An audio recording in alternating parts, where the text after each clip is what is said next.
Good morning and welcome back to another video, and today we are going to be going over 5 ways to be a better gold maker. Now just stick around and enjoy the video. Okay, so today we're going to be going over 5 ways to become a better gold maker. This is mainly for beginners. If you've been doing gold making for quite a while, you'll probably know quite a few of these. But overall, this is just like a refresher. So overall, this is more or less a guide for beginners than anything. But if you wanted to recap or refresh yourself on what keynote things you should be making sure of, then go for it and keep watching. Aside from all of that, guys, let's just jump into our first one at number 1, which is it's not how much you post, it's all about when you post. Now, a lot of people do tend to say, oh, I try and cancel scan and I post all the time, and they're wondering why they aren't getting any of the sales. This is typically when they'll just keep going onto their character or their bank alt, and they'll keep cancel scanning, reposting, cancel scanning, reposting, and it takes a lot of time away from what you're actually doing. Overall, a lot of people do spend quite a considerable amount of time cancel scanning and reposting, and it's not actually generally the case. Now, as for me, I always post once a day, cancel scan in the morning. That's all I ever do. I post at night and then I cancel scan in the morning just to double check. But other than that, I don't camp the auction house all that much. The keynote times that I've found throughout my testing for this is the best times to actually post is within 8 o'clock to 9 o'clock at night, posting stuff on the auction house. This is when I typically get the best sales, so hence why I do my reposting then. And this is to negate any of the unnecessary time wasted scans every single time I log in. This frees me up to do more farms in order to build more variety to post on the auction house, and in turn I make more gold. The side from that as well, a better way of doing it if you're an early riser like myself, is around about 5 in the morning to around about 7 o'clock in the morning is another good time to actually post your items. Aside from all of that, posting anywhere above those times or in between those times, you typically doesn't net you in all that much of sales. And this is done by obviously my testing on Thunderhorn, Argent Dawn, and the Twisting Nether servers. Now, aside from all of that, I found that those times are best for posting, and if I just post once a day at one of those, in between one of those times, it works out quite well in the grand scheme of things. Aside from that, let's just jump onto our next one at number 2, which is procs and bonuses. Now, procs and bonuses are something that I generally like. They are a good way in order to get more gold for the same amount of value. So what I mean by this is, take for instance Transmutation Master. You get an average of return of around about 20% on what you craft every single time, and of course that means that I will be able to get 20% more on average materials than I would for a general craft. So say for instance I'm creating living steel right now. I wanted to create 40 living steel, I ended up with 50. So that means I got 10 additional living steels in order to sell on the auction house or use to obviously craft my panther mounts. This is how I can stay more competitive, and I can actually reduce the cost of certain things in order to stay competitive with this.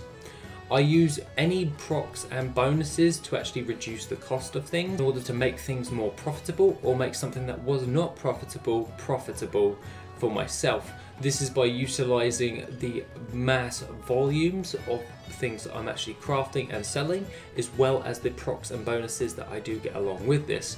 Other different types of ones are obviously the alchemy masteries, but you can also use things like the frozen orb flip, which is where you go to the Northrend Dalaran, you pick up the frozen orbs from the vendor, and you go over to the frozen orb vendor and trade those in for a reduced cost for Eternal Fire and Shadow, which are typically the ones that are higher value than the frozen orbs.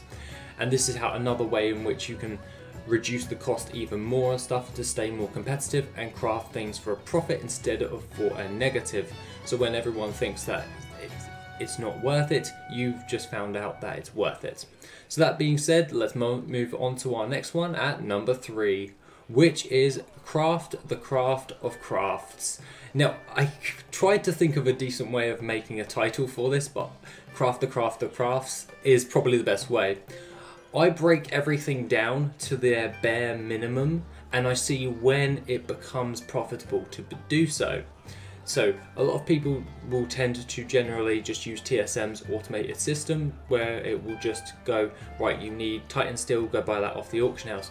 If you actually take the time to actually do the actual mathematics on it and to actually look into it, you can actually make things profitable by just breaking it down even more, or even adjusting your TSM to do that for you.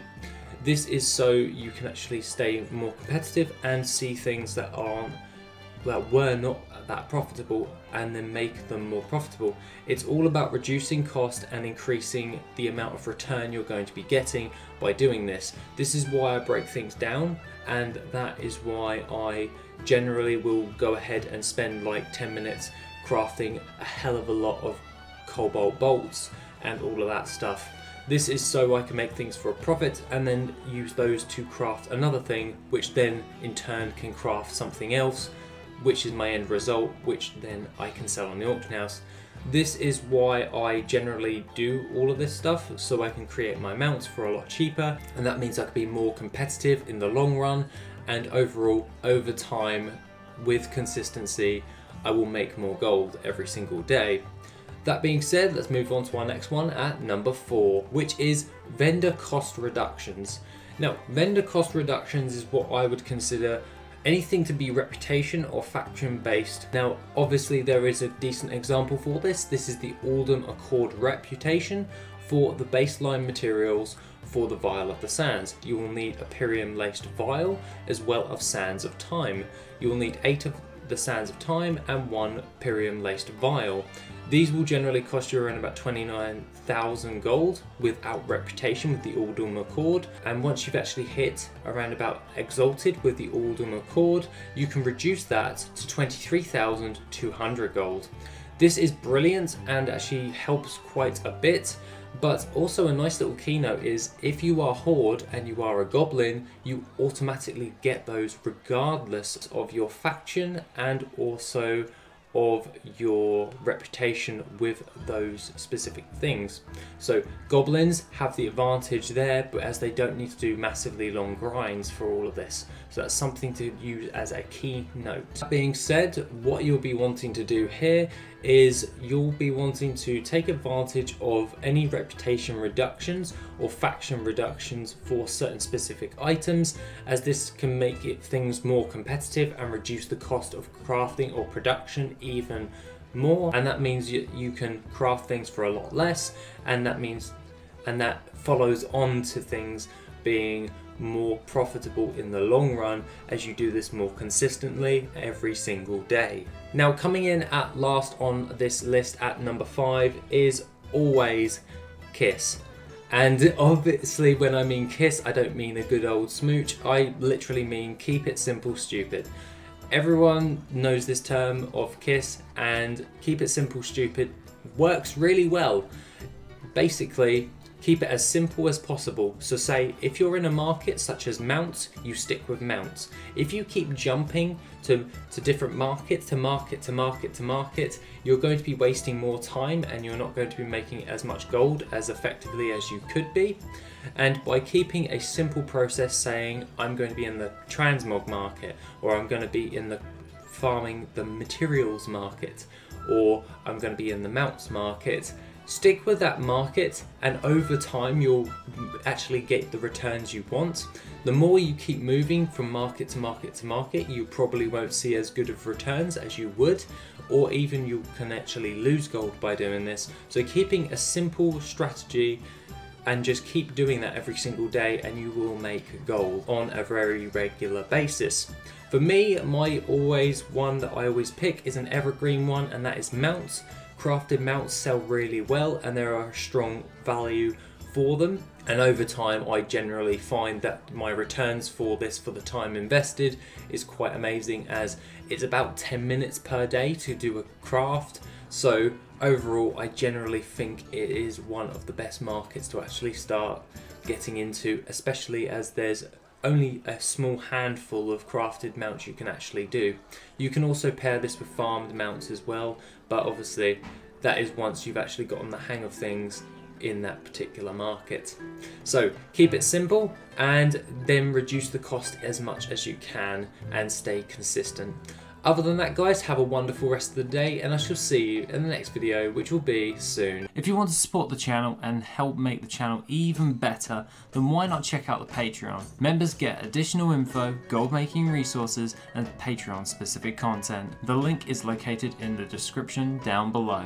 Thank you and have an awesome day.